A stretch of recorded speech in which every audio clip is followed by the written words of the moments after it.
Құрметті бауырлар, өмірде әр адамның басында қиыншылықтар бар ғой. Менің де басымда бар, сіздің де басыңызда бар. Ақшаның жетіспеушілігі бар. Алла тағала кейбіреуін баламен сынайды, тұрмыстық жағдаймен, жақыныңмен сынайды. Көп қой енді. Барлық адамда қиыншылық бар да. Сол қиналып жүрген болсаңыз, тығырықтан шығатын бірнеше жол бар. Көптеген жол бар, бірнеше емес, негізі.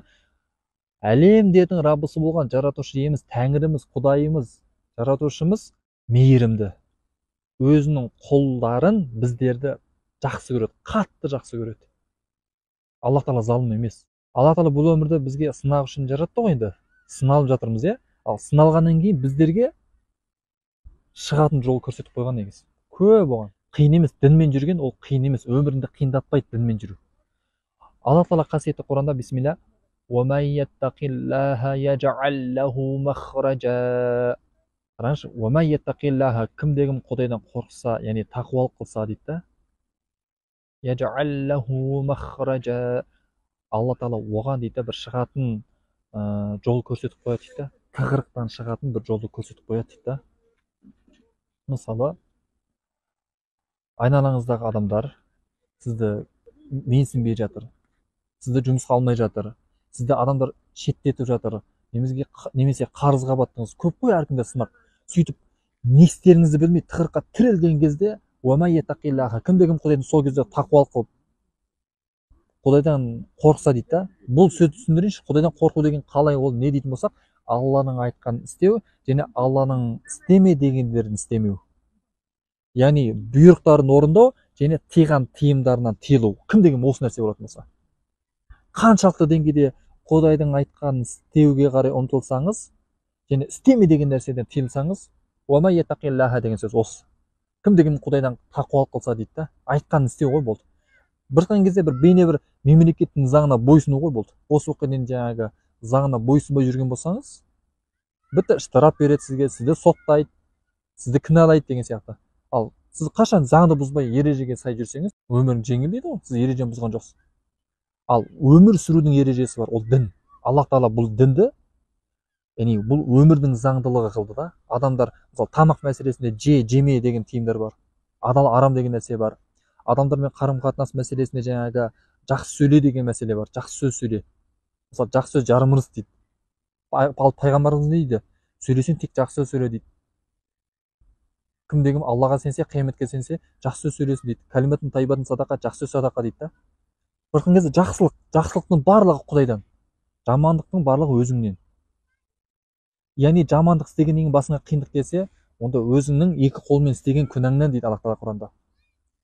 Сондықтан қиналған кезде, басыңа қиыншылық келген кезде, дереу сол кезде істеп жүрген күнәларыңды таста. Сөзіңді дұрыста, көзіңді дұрыста, харам нәрсеге қарама, біреуге балағаттық сөз айтпа, ешкімді ұрма, соқпа. Леви дейді ғой, жаңағы ұрлық жасама, жаңағы жұмысқа барған кезде.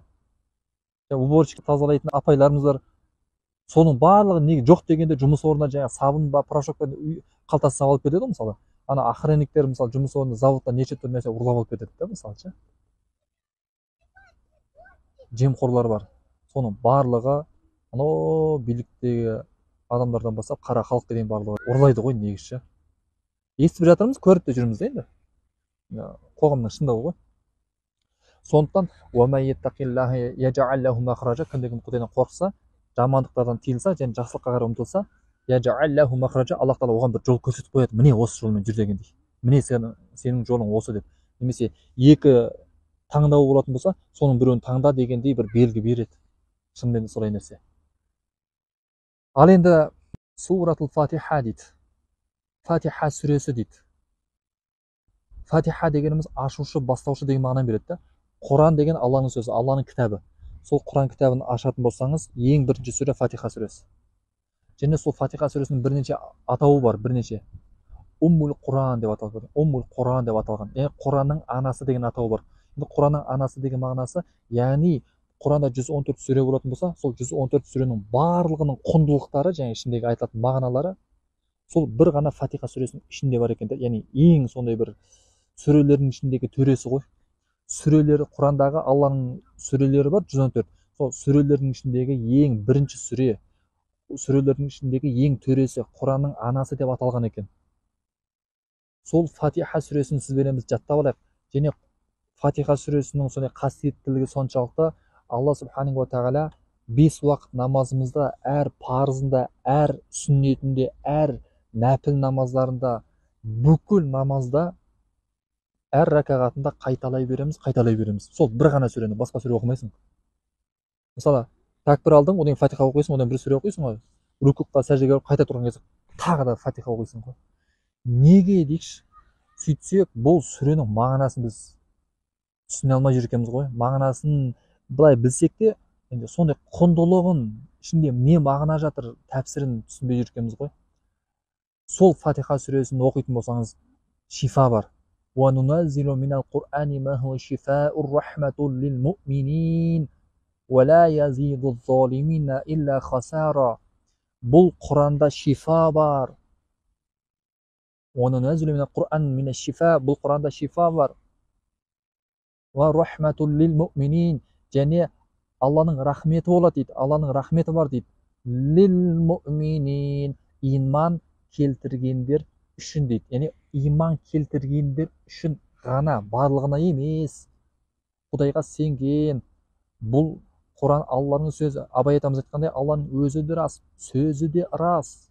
Рас сөз еш уақытта жалған болмас деген Абай атамыз. Сол сияқты сондай сеніммен сенетін болсақ, я бұл Құранда шифа бар деп сенетін болсақ, сөйтсек фатиха сүресін 7 рет оқып, мысалы, деп үрлеп, денеңіз сипайтын болсаңыз, ауырған жеріңіз жазылады, шифа болады. Ойлаңыздаршы. Қиналған кезде оқитын болсаңыз, сол фатиха сүресінің біз мағынасын айтайық.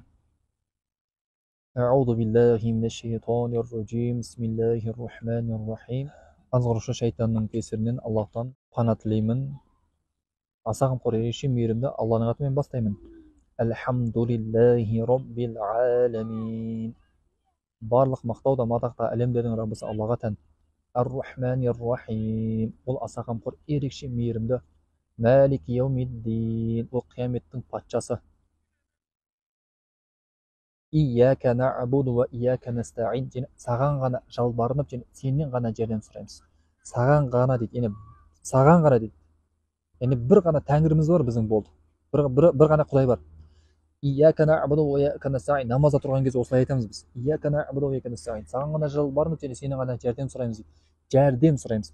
Қиналған кезде де, ауырған кезде де, басыңа қандай іс түссін түспесін, бүкіл халде де, бүкіл жағдайда да бір ғана жаратушымызға, тәңірімізге сыйынамыз болды. Көмек сұраймыз болды.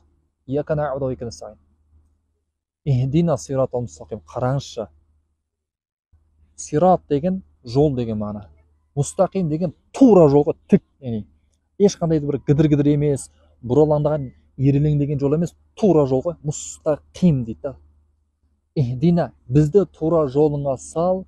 Ихдина сиратал мустақим. Бізді тура жолыңа сал дейді. Яғни сол жолмен жүрген кезде адаспай жәннатыңды тауып аласың дейді. Сол жолға сал. Фатиха сүресінде сондай мағына. Біз намазда тұрған кезде солай оқимыз. Біз соны сұраймыз Аллах Тағаладан. Ихдина сиратал мустақим. Сиратал лазина ан'амта алейхим. Ол қандай жол мысалы? Сиратал лазина, ол сондай жол дейді. Ан'амта алейхим. Сенің нығметіңе бөленгендердің жолына дейді. Алланың нығметіне, мейіріміне бөленгендер кімдер? Біз қазіргі 21-ші ғасырда қазір өмір сүріп жатырмыз ғой, мысалы, қазір құлағымыз естіп тұр, көзіміз көріп тұр, күнделікті жаңа таң атады, кеш батады, өміріміз өтіп жатыр. Айналамызда адамдар көп. Сондай-ақ бізден бұрын өмір сүріп кеткен қаншама Алланың сүйікті құлдары болды. Пайғамбарлар болды, анау ізгі әулие әмбиелер болды. Біздің қазақтың ішінде де небір имам, молда, ишан, батыр, сондай бір жаңағы діндар адамдар болды. Барлығы дін жолында жүрген сондай діни қайраткерлер, ұлы тұлғалар қайсын алсақ та, иә? Біз сол бабалардың ұрпағымыз, біз мұсылман халықпыз. Кітабымыз Құран, дініміз ислам. Жаратушы иеміз бір ғана Құдай, жаратушы иеміз Тәңіріміз бір ғана. Ла иляха илlallah, Алладан басқа тәңір жоқ. Өлгеннен қайта тірілеміз. Қыл көпір деген бар, жәннат, тозақ деген нәрсе, бұның бәрі хақ. Құдай ертегі айтпайды, бұның барлығы хақ. Енді ол қандай жол деген кезде, сол бізден бұрын өмір сүріп кеткен қаншама ізгі әулие әмбиелер болды. Анау адам атадан бастап осы күнге дейін небір адасып кетіп, Құдайдан теріс айланып, тасқа, пұтқа, айға, күнге, жұлдызға, ит шошқаға, неше түрлі нәрсеге сеніп кеткендер болды.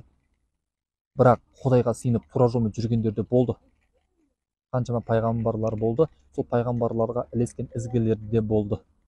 Сондай ақ ол қандай жол деді? Сират ал-мустақим деген кезде, тура жол деген кезде қандай жол деді? Яғни сенің нығметіңе бөленгендердің жолына дейді. Яғни бізден бұрынғылардың жүрген жолына бізді де жүргіз деген сөз ғой. Ғайрил мағдуби алейхим валаддаллин. Амин.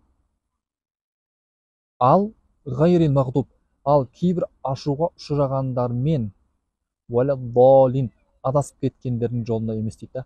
Яғни дозаққа түсетіндер, адасып кеткендер, Алланың қаһарына, ашуына ұшырайтындар екі топ болады, екі түрлі сипатта болады. Біреуі Аллахтың ашуына ұшырайды, екіншісі адасып кетеді. Яғни адамдар екі түрге бөлінеді. Алланың ашуына, Алланың қаһарына ұшырайтын күнәһарлар, кәпірлер, пасықтар деп айтатын болсақ, екі түрлі болады.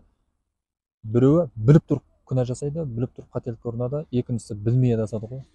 Қазақта сондай бір қарғыстың сөзі бар ғой. Өзің білме, сондай ақ білгеннің тілін алма дейді да. Өзің білме, білгеннің тілін алма дейді. Осы екі түрлі топтағы адамдар бар. Біліп тұрып күнә жасайтындар бар, біліп тұрып әдейі жасайды, ерегесіп. Екіншісі өзі білмейді, бірақ сол білмеген соны ілеседі да. Осыдан Құдай сақтасын. Сондықтан осы Фатиха сүресін жиі айтыңыздар. Фатиха сүресін оқып өздеріңізді дем салыңыздар. Алла субханаху тағала баршамызға тура жол нәсіп етсін. Алла разы болсын. أعوذ بالله من الشيطان الرجيم. بسم الله الرحمن الرحيم. الحمد لله رب العالمين. الرحمن الرحيم. مالك يوم الدين. إياك نعبد وإياك نستعين. اهدنا الصراط المستقيم. صراط الذين أنعمت عليهم غير